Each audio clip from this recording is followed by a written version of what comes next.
अस्सलाम वालेकुम नाज़रीन। बहरीन में ऐसी कौन सी चीज़ है जिसके पीछे ईरान पड़ा हुआ है? अमेरिका आखिर बहरीन को क्यों बचाना चाहता है? बहरीन में ईरान का फोकस इतना ज़्यादा क्यों है और ताबड़तोड़ हमले बहरीन पर हो क्यों रहे हैं? दोस्तों, न्यूयॉर्क टाइम्स ने एनालाइज किया, उसने एक रिपोर्ट दिया अभी सीरियसली कि extensively destruction to buildings inside the US fifth fleet headquarters in Bahrain. Bahrain में जो अमेरिका का फिफ्थ फ्लीट हेडक्वार्टर है, वहां पर सबसे ज्यादा तबाही हुई है। मुतादिद बिल्डिंग्स कंप्लीटली डिस्ट्रॉय हो गई है। ये फिफ्थ फ्लीट हेडक्वार्टर है क्या? आखिर ईरान की नजर इस पर दोस्तों क्यों है? और फिफ्थ फ्लीट हेडक्वार्टर इस जंग का नक्शा बदल सकता है। हुआ यह है कि दो बड़े रेडोम्स तबाह किए गए हैं, सैटेलाइट टर्मिनल्स तबाह हो चुके हैं, वेयर हाउस का आधा हिस्सा खत्म हो चुका हुआ है। और ये सिर्फ और सिर्फ, आप जान के हैरान होंगे, सिर्फ और सिर्फ शाहिद 136 जो ड्रोन है ईरान का, उसका कारनामा। एक ड्रोन की कीमत 20,000 है, सिर्फ डॉलर्स। सवाल यहां पर यह है कि ईरान फिफ्थ फ्लीट पर इतना फोकस्ड क्यों? ये सिर्फ एक फ्लीट नहीं है, ये अमेरिका की मशरिक वस्ता में 75% पावर का सिंबल है। अब इसको समझने के लिए आपको अगले चंद मिनट मेरे साथ रहना होगा। अब सबसे पहले समझिए कि फिफ्थ फ्लीट एग्जैक्टली है क्या। अच्छा, ये सिर्फ शिप्स नहीं है, जहाज नहीं है, ये कॉम्प्रिहेंसिव एडमिनिस्ट्रेटिव इंतजामी सेंटर है। वॉरफेयर, जंगी हिकमत अमली, इंटेलिजेंस, पायरेसी, पॉलिटिक्स, डिप्लोमेसी, सब कुछ यहां से कंट्रोल होता है। मिडिल ईस्ट सब सारा यहां से कंट्रोल होता है। इसका कवरेज एरिया पता कितना है?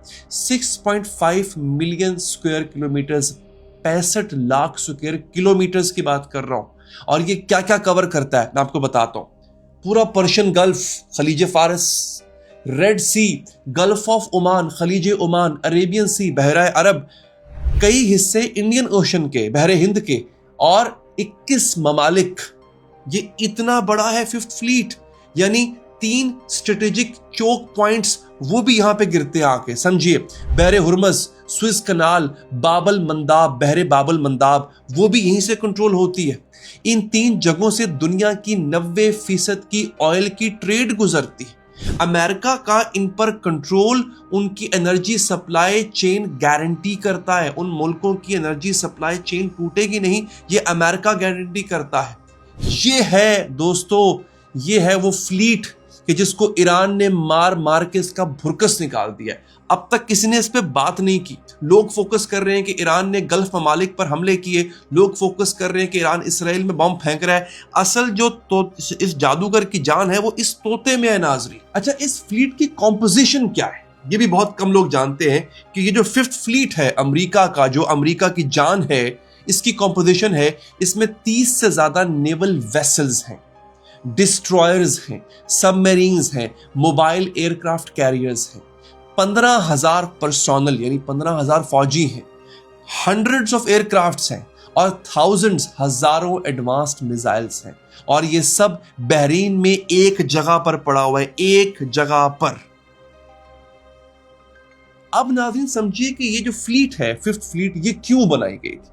1995 सोवियत यूनियन कोलैप्स हुई। उसके बाद अमेरिका ने सोचा कि अब मिडिल ईस्ट और सेंट्रल एशिया पे उसका राज होना चाहिए, हेजमनी होनी चाहिए। जो टारगेट कंट्रीज थे वो थे Iraq, Iran, Pakistan, Afghanistan. Fifth fleet की तारीख ये कहती है कि 2001 में जब अफगान इन्वेजन होती है, अफगानिस्तान पर हमला होता है, तो इसमें फिफ्थ फ्लीट ने पार्टिसिपेट किया था। 2003 में इराक इन्वेजन, फिफ्थ फ्लीट यहां पर मेन फोर्स थी। 2023 से 2025 जो यमन पे हमले हुए थे वो फिफ्थ फ्लीट ने ही एग्जीक्यूट किए थे। 2026 ईरान पर हमला, फिफ्थ फ्लीट से सारी प्लानिंग हुई थी, ऑर्डर्स दिए गए थे और डिप्लॉयमेंट सारी यहां से की गई थी। ये फ्लीट अमेरिका की बैकबोन है मिडिल ईस्ट में। हर जंग यहीं से शुरू होती है। और ईरान अगर बहरीन पर आज ताबड़तोड़, या यूं कह ले कि बहरीन में फिफ्थ फ्लीट पर आज ताबड़तोड़ हमले कर रहा है, तो ये कोई छोटी बात नहीं है। तो अब समझिए कि ईरान क्यों आखिर फिफ्थ फ्लीट पर फोकस कर रहा है। इसके पीछे बड़ी सिंपल मैथ है। ईरान बहरीन के इस इलाके पर क्यों हमला कर रहा है? फिफ्थ फ्लीट 75% यूएस पावर रखती है मिडिल ईस्ट के अंदर। फिफ्थ फ्लीट अगर तबाह होती है तो 75% अमेरिका की जो पावर है वो खत्म हो जाएगी।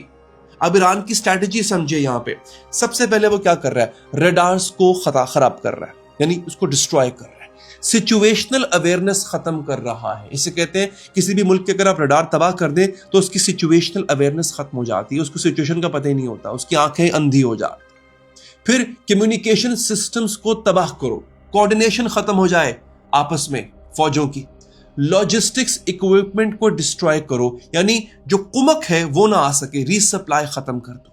न्यूयॉर्क टाइम्स सैटेलाइट इमेजेस क्या बता रही हैं हमें दोस्तों के रेडोम्स हैं जिनको तबाह किया गया है, सैटेलाइट टर्मिनल्स को तबाह किया गया है, वेयर हाउसेस को तबाह किया गया है, और मैरीटाइम एग्जीक्यूटिव ने इसको रिपोर्ट किया है और कहा है कि डिस्ट्रक्शन ऑफ 2 लार्ज रेडोम्स और satellite terminals, half of warehouse complex. Radomes तबाह होने का मतलब पता है क्या है आपको? अमेरिका की आंखें अंधी हो चुकी हैं। रेडोम्स वो रडार होते हैं जहां पे रडार नस्ब किए जाते हैं, ये वो देख ही नहीं पाएगा कि मिसाइल आ कहां से रहा है, और ये रेडोम ईरान तबाह कर चुका है। अब दोस्तों यहां पे बड़ा एक इंटरेस्टिंग पॉइंट आता है। कल 3 अमेरिकन F-15 जेट्स गिरे थे कुवैत में, आपको याद होगा। सेंटकॉम कह रहा है कि ये फ्रेंडली फायर से गिरे, कुवैत की एयर डिफेंस ने गलती से अपने ही अमेरिकन भाइयों के तैयारों को गिरा दिया। ईरान कहता है हमने गिराए। फ्रेंडली फायर वाली स्टोरी झूठी है। अब जरा सोचो, अगर फिफ्थ फ्लीट के रडार्स तबाह हो चुके हैं, अगर सैटेलाइट टर्मिनल्स डिस्ट्रॉय हो चुके हैं, तो कोऑर्डिनेशन कैसे होगी? कोऑर्डिनेशन तो हो नहीं पाएगी ना। शायद फ्रेंडली फायर वाली जो स्टोरी है वो इसलिए भी सही है क्योंकि एक्चुअल कोऑर्डिनेशन सिस्टम काम ही नहीं कर रहा। जब आंखें बंद हैं तो अपने और दुश्मन में फर्क करना मुश्किल हो जाएगा। तो अगर फर्ज करें एक लम्हे के लिए कुवैत अगर ये कह भी रहा है कि ईरान ने नहीं मारा इन जहाजों को, अगर अमेरिका कह रहा है कि ईरान ने नहीं गिराया हमारे जहाजों को, फ्रेंडली फायर में मरे हैं, तब भी इसका सहरा ईरान पर जाता है क्योंकि ईरान ने इनके रडार तबाह करके इनकी आंखें अंधी कर दी हैं। अब कुवैत के एंटी एयरक्राफ्ट सिस्टम को या कुवैत के मिसाइल सिस्टम को पता ही नहीं था कि वो किसको फायर कर रहा है। उसने अपने ही एलाय, अपने ही इत्तेहादी अमेरिका के जहाज गिरा दिए। तो जीत किसकी हुई दोस्तों? जीत ये ईरान की ही हुई। अब समझे कि अगर फिफ्थ फ्लीट मुकम्मल तबाह हो जाए, जो फिफ्थ फ्लीट का जितनी बात हो रही है, जो बहरीन में वाक़या है, जहां पर अमेरिका की 75% जो ताकत है वो फिफ्थ फ्लीट में बसती है, अगर ईरान इसको तबाह कर दे मुकम्मल तौर पर, तो होगा क्या? रिजल्ट नंबर 1, अमेरिका की मिडिल ईस्ट में अटैक कैपेबिलिटी ना होने के बराबर हो जाएगी। प्लेन, मिसाइल्स, शिप्स सब यहां से कोऑर्डिनेट होते हैं। रिजल्ट नंबर 2, इंटेलिजेंस गैदरिंग खत्म हो जाएगी अमेरिका की। 21 कंट्री का जो डाटा है ना, 21 ममालिक का डाटा, वो यहां फिफ्थ फ्लीट जो बहरीन में वाक़या है, अमेरिका की नेवल बेस यहां पे कलेक्ट होता है, वो खत्म हो जाएगा। Result number 3, diplomatic leverage gone.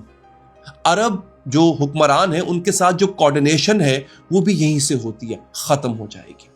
Number 4 सबसे इंपॉर्टेंट है, ये इजराइल का डिफेंस इंतहाई कमजोर पड़ जाएगा। इजराइल का जो एयर डिफेंस है वो भी फिफ्थ फ्लीट की कोऑर्डिनेशन पर ही टका हुआ है दोस्तों। अगर बहरीन का ये नेवल बेस, जिसको ईरान ने पहले दिन से मारना शुरू किया है, और ये कंटिन्यू रहता है और वो तबाह हो जाता है, तो इजराइल का एयर डिफेंस सिस्टम ना होने के बराबर हो जाएगा। अगर ईरानियंस कंप्लीटली इसको डिस्ट्रॉय कर देते हैं तो न्यूयॉर्क टाइम्स के अल्फाज में unprecedented American military catastrophe since world war 2, यानी जंगे अजीम जो दोयम थी उसके बाद से लेके अब तक ये अमेरिका की तारीख का सबसे बड़ा सानहा होगा। वर्ल्ड वॉर 2 के बाद अमेरिका का इतना बड़ा नुकसान नहीं हुआ दोस्तों, और अगर ये होता है तो ये तारीख में लिखा जाएगा। तो नाज़रीन, सिचुएशन क्या है? फिफ्थ फ्लीट सिर्फ जहाज नहीं है, ये अमेरिका का दिमाग है मिडिल ईस्ट में। ईरान ने रेडार्स डिस्ट्रॉय कर दिए हैं, सैटेलाइट टर्मिनल्स तबाह कर दिए हैं, वेयर हाउसेस जला दिए हैं, वो भी सिर्फ अपने $20,000 के छोटे से ड्रोन से। और उसको रोकने के लिए अमेरिका को $4 मिलियन के पेट्रियट मिसाइल भेजने पड़ते हैं उसको इंटरसेप्ट करने के लिए। और हाँ, बमबार्डमेंट अभी भी जारी है, बिना रुके, बिना मैनूवर किए इस वक्त भी ईरान बमबारी कर रहा है। ये फ्लीट अब एक बहुत ही वीक पॉइंट बन चुकी है। नाज़रीन, मिलते हैं अगले वीलॉग में, तब तक के लिए चैनल को सब्सक्राइब कीजिए, अपना ख्याल रखिए, अल्लाह ने के बाद।